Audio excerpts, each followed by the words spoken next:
I want to start you off with this, Eliot. Yes. Is the most recent Twitter question, which is brought to you by Mark's Jewelers. Experience the Mark's difference with showrooms in Montgomeryville and Mount Laurel, online at marks-jewelers.com. Would you trade a first-round pick and Nolan Smith for Micah Parsons? Now, 65% say yes. Oh, I'm happy with our fan base. Yep. Wow. They're grown-ups about it. Yep. I like Nolan Smith, but yes. So I would, yes. Okay. To be clear. Yeah. I don't think it's as much of a slam dunk as not that trade specifically. My issue is more the contract. And I know it's just money, but I mean, he might legitimately get more guaranteed money in his contract than any NFL player besides just Deshaun Watson in NFL history. So you're talking maybe 160 million guaranteed, 170 million guaranteed. I mean, he could get the highest paid contract in NFL history. So besides Deshaun Watson, who's just the outlier. Now he is, what, 26 years old? He's just turned 26 in March. Yeah. So you're getting him his full 26 season. Obviously, he's been outstanding, double-digit sacks each of his last 4 years.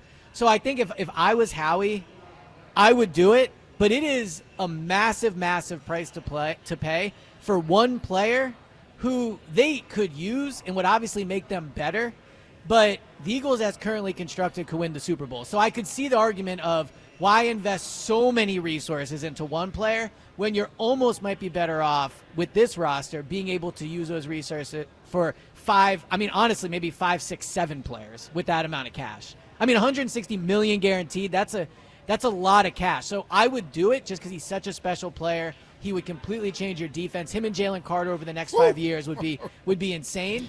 But it is a massive, massive, massive investment if you get him. Him, Jalen Carter, Jahad Campbell. Come on, Well, I was going to man. say, they already have their Micah Parsons and That's Jahad right. Campbell. Sort of, yeah. And Malata said that Jalen Hunt is the next Micah Parsons. Yeah. Oh, we got 2 of them? Yeah, dude. got Don't even two need Micah him. Parsons. Don't even need him. Well, I mean, It's just a lot for one guy. for sure. Yeah. Now, the other part of the equation there is that, one of the things that we're looking at ahead is paying Nolan Smith, which then you don't have to pay Nolan Smith anymore. Well, and that's the other thing. In a year from now, we could look at this very different. So a year from now, it could be, wow, Nolan Smith and Jalen Hunt both had the big years Eagles were hoping. They're both young. They're both athletic. They're like a year from now, you could look at the D-line and say they are set up.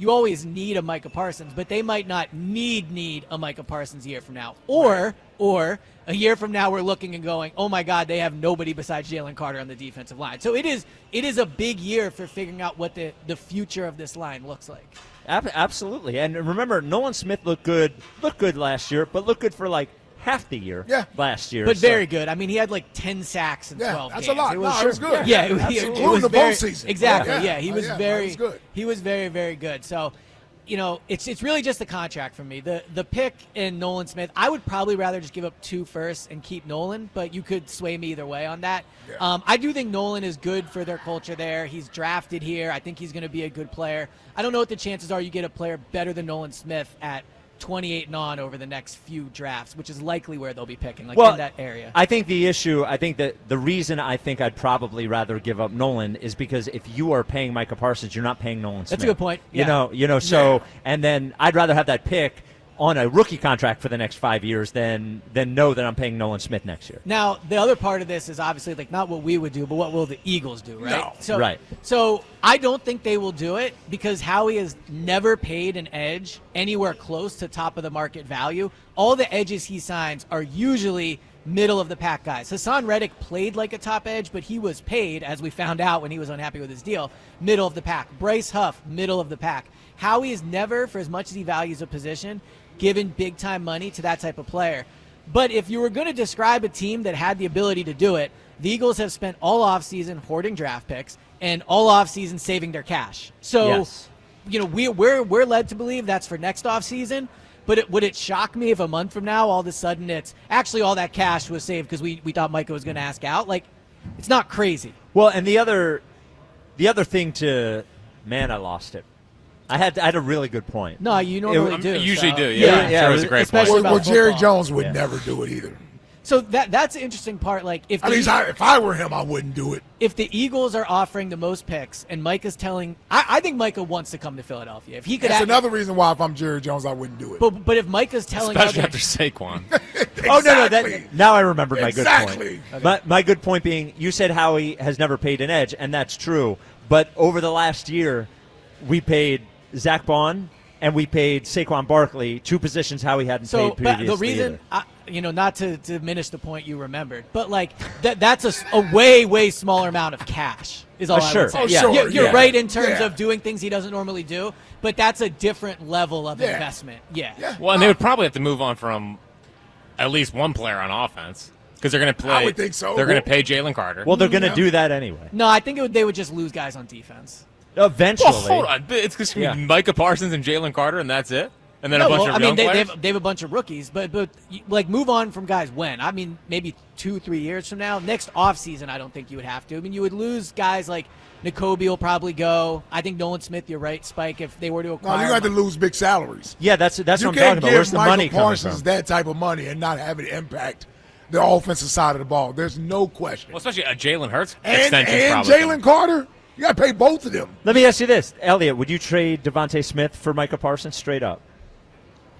I know the Cowboys have no need for Devontae Smith. I'm just talking, would you do it? I don't think I would. I don't think I would. I still believe you win with the offensive side of the ball. I still think having those 2 receivers is huge for the offense.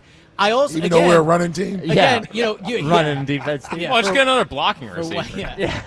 But again, the passing offense helped the running game. But whatever. Oh yeah. No, it didn't. I mean, Devontae is a huge part of that team. Hell yeah, Andrew, again, I just don't know if I want to pay Micah all that money. And not doing the whole like it's their money, who cares? That is a franchise-altering move if you invest that type of money in Micah. And what do you think they're going to have to pay Jalen Carter? Well, depending on the year he has. Well, just assume he has the year everybody hopes that he has. He's probably getting $100 million guaranteed, $90 million maybe. I mean, he's not going to get edge money, but he will get a lot of money. You don't think he will get edge money? I don't think so. If they're not paying any edges.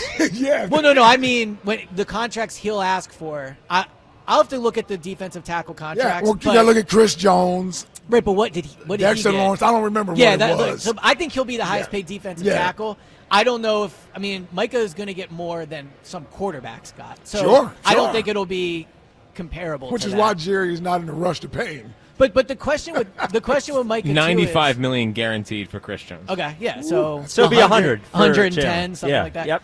The question thing with Micah though is, do the Eagles need a franchise-altering move like that? I mean, they are set up and they are good. Like you're talking about putting a lot of the things you've saved up, cash, draft picks, into one player. About no cash. But I'm saying they don't I need Micah Parsons. They don't need him. Like a lot of people told me we didn't need Saquon before they signed him.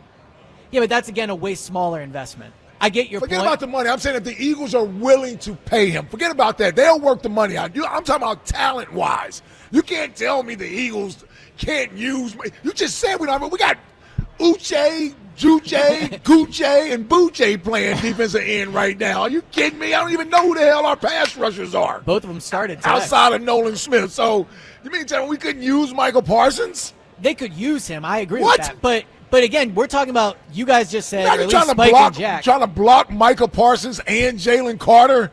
It would be awesome. I agree. And Jahad Campbell? But let me ask you this. Would you do that for giving up either Devontae or AJ, losing Nolan Smith, giving up multiple firsts, or at least a bunch of draft picks, and a ton of cash? I don't want to give up anything on offense, so I want to keep everybody I got on offense. But yeah, okay. I don't care about the draft picks, and if we need to give up Nolan, I'll give up Nolan.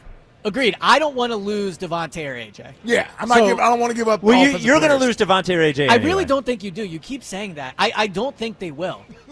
They are. I don't think they will. They're gonna. Well, at some point they will. Yeah, they're gonna. Oh, well, I don't know when. Yeah, we'll have to make some type of bet. Like barring a massive injury, I think both will be the starting receivers for the Eagles in 2026. Well, but here's the real question. I agree with that. But the other saying next year. Well, the other question is what the offense looks like this year too. I think that. I don't think that factors in as much. Okay.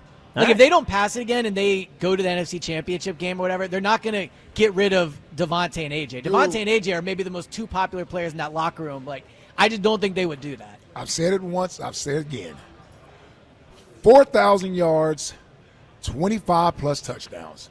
That's what we're doing this year through Passing the air. touchdowns. Yes. Okay. All right. Yes. Well, I just don't I want know to you do don't the care about the tush push. the I know total that. touchdowns. Yeah, I got All you. right. I'm not doing Okay. total touchdowns. with Okay, you. all right. No cheating. He's going No cheating. career high in passing yards and touchdowns this year. Well, that is It doesn't look like that in training camp. Yeah, but okay, I do we'll get agree to with that. you. That's the difference Yeah. between Sound you the and I. alarm. That's I know. the difference between you and I. You're over there taking stats and right. you got your eyes on camp and you're sort of impacted by what you see in training camp. Correct. Me, I'm just more or less impacted by what I project is going to I happen. know Ike was at practice today, just king of the camp, walking around, meeting up with everybody, eating water ice. Yeah. Yeah. Didn't see. I'm down there tracking every play. I saw plays, but I didn't see them. Yeah. I saw it was going on. You're a vibesman. It's okay.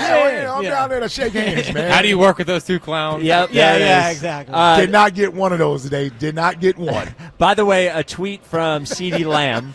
Never fails, dog. Just pay the man what you owe him. No need for the extracurricular. Oh, it's a revolt down there. They should trade Micah though. No, they ought to tie Jerry Jones up and put him in a closet somewhere. That's what they ought to do. Well, as I said, I'm becoming a fan of Jerry Jones. I think he's hilarious. I love guys that don't care about anything. Now, you mentioned Jalen. Now, Yes. Jalen has not had – now, we'll find out what happened today. The last several practices have not been good for Jalen. I think the one before Correct. today was probably the worst of training camp. Yeah, so the Eagles, yesterday they did practice. He only threw it 11 times. He was 6 of 11. But to me, there's just certain parts of practice that matter more than others. And at the end of yesterday's practice, all the players were watching. They had crowd noise pumping in. Ike got a taste of the crowd noise today, by the way. They play the loudest crowd noise you would ever hear. So it sets the tone. So it's a 2-minute drill. Nick Sirianni's yelling in the megaphone what the situation is. First team offense is out there. So it's a good environment. Jalen drops back. First pass intercepted by Eli Ricks on a pass thrown overthrown, in my opinion, and is intercepted. So even though it was only 11 passes, to have that interception was really disappointing from the first team offense. So I gave him a D+ for yesterday's practice. I did not think he was good. Today was an unbelievable practice just from a content standpoint. They did 46 first team versus first team drills in 11 on 11. With pads, right? With pads. So it Right. was Oh, that's football. and Saquon was unbelievable. We'll talk about him in a minute. But the passing game did not look good again. Jalen was 13 of 23. He did have a touchdown, and it was a Maybe nice. Petula's not scheming guys open. That's what Yeah, I the blitz. Yep. Now, again, you want to talk about AJ and Devontae. They weren't out there for a lot of practice today. Devontae's still not practicing. AJ didn't take part in, I would say, the second half-ish of team drills.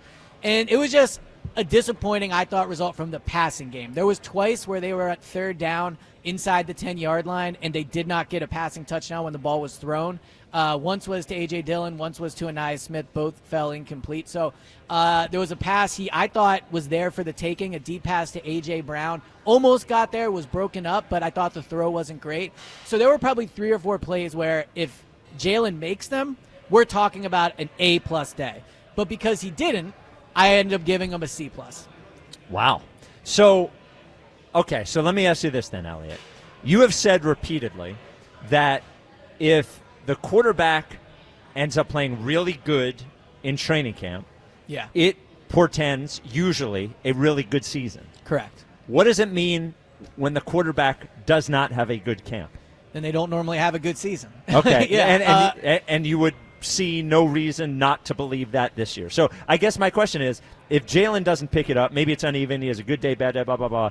Going into the season, are you going to be nervous? I would be nervous, yeah. Okay. Like, training camp matters to me. And I know some people will say, who cares? He just won the Super Bowl, which matters. And he You don't did. know what he's working on, Eliot. No, but, yeah, exactly. But and I know part of it's because I'm out there, but when I'm out there for a month watching the passing game struggle, that's going to impact my opinion going in. Now, it's not been a month yet. It's been 4 practices. And it really comes down to 4 throws of practice that are not going his way. But what's concerning to me, I would say overall with the offense is they've run a lot of red zone. And red zone is when you're supposed to get passing touchdowns. And in 7 practices, he has 4 passing touchdowns and 2 interceptions. I think that's a low number based off where they've been running the drills and what he should have. So I don't think the passing game has been good enough through 7 practices. Yeah, it's hard when you don't get to actually see the practice film and know where the ball should go. Agreed. I'll say this. I'm not saying that he didn't struggle or what have you, but I also want to give credit to this defense. And let me just say this. I think, and Eliot, you've watched him every day, but I think there's almost this notion that we should accept the defense taking a step back this year and not being as good. Now, they may not be number one this year, but I don't see why they can't be a top 10 or higher defense. Agreed. Like, the talent is there. It's young talent. They seem to buy into the scheme.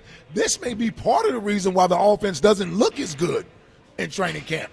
You're going up against very good defensive, athletic players, right? And they're getting after you. So I would agree with that. Now, the defense looks good. I do think training camp just lends itself to offense. You can't tackle the quarterback. Sure, I agree with that. So, I think that normally especially if you run, 7 passing plays within the 10-yard line, you should be getting 3 touchdowns. I mean, you should be getting in the end zone if you're running that many passing plays from inside the 10.